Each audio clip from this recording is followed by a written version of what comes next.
What's up, everyone? Welcome to Ashley Talks Movies and welcome to my review of the Fantastic Four First Steps. This one comes from Matt Shakman, who directed all 9 episodes of WandaVision. Set on Earth 828, an alternate universe from the one we're used to, the movie follows Reed Richards, aka Mr. Fantastic, Sue Storm, aka the Invisible Woman, Johnny Storm, aka Human Torch, and Ben Grimm, aka The Thing, who are the world's only protectors, but will soon have to defend Earth from a planet-devouring being named Galactus. Before I jump into the review, do me a favor, make sure you subscribe, that way you can keep up with everything I'm posting on the channel, including all the movie reviews, entertainment news, and more. Wow, folks, we all know the story.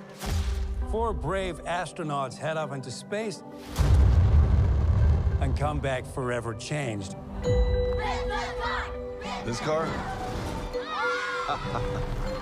Our city, our planet, owe a debt to these intrepid souls. And while we can never repay them, we can certainly celebrate them. Finally, Marvel's first family joins the MCU, and they arrive in a movie that does these characters justice. Now, there's a lot riding on this movie. The Fantastic Four have had many big screen adaptations, but very few of them have gotten it right.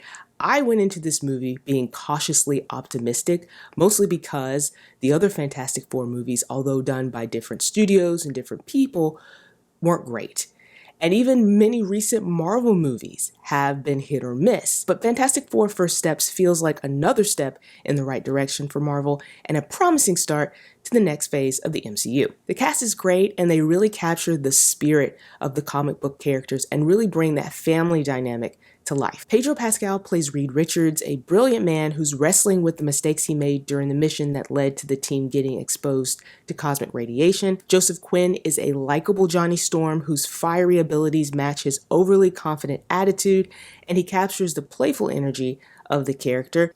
Ebon Moss-Bachrach brings a lot of warmth to the character of Ben Grimm, aka The Thing, who is essentially the heart of the group. But the standout for me was Vanessa Kirby's Sue Storm. Her character is the backbone of this team, and Kirby brings a sureness to her performance, and I absolutely loved her character arc. The Fantastic Four also has some pretty amazing visuals, especially the sequences in space, and I really love the retro futuristic aesthetic in this movie that harkened back to the 1960s, and it really felt like a love letter to the comic book origins. Now, even though the visuals and the cinematography are pretty impressive, some of the CGI isn't. Some of it is pretty bad. Not all of it. Some of it veered into that uncanny valley territory. I also want to mention the incredible score by Michael Giacchino, who continues to be the go-to composer who delivers. One of the things that I really love about the Fantastic Four is that it is essentially a standalone movie, and you don't need to know the vast history of the MCU to enjoy it. Setting this story in an alternate Earth